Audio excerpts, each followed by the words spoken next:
Vacilfrutta, Adriatica, la Valle dei Sapori, un nuovo mondo alimentare. Avacil di Breda, Treviso.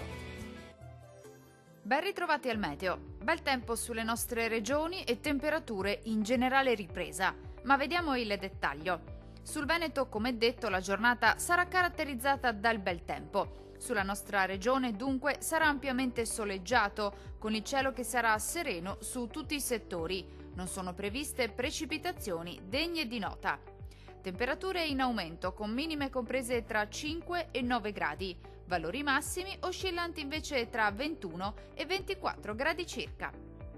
Diamo ora uno sguardo al Friuli Venezia Giulia. Poche novità, anche sulla nostra regione dominerà il sole ovunque grazie alla presenza dell'alta pressione. Ampio soleggiamento dunque con cielo sereno e sgombro da nubi su tutte le province. Non sono attese piogge.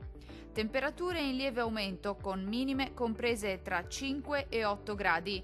Massime oscillanti invece tra 21 e 24 gradi circa. Vediamo infine la situazione del Trentino Alto Adige. Non cambia di molto la previsione, bel tempo anche sulla nostra regione, sarà dunque asciutto e stabile e anche ampiamente soleggiato su tutti i settori, con il cielo che si presenterà sereno o al massimo velato.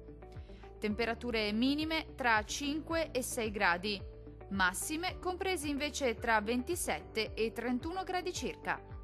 Dal meteo di Antenna 3 per ora è tutto. Arrivederci!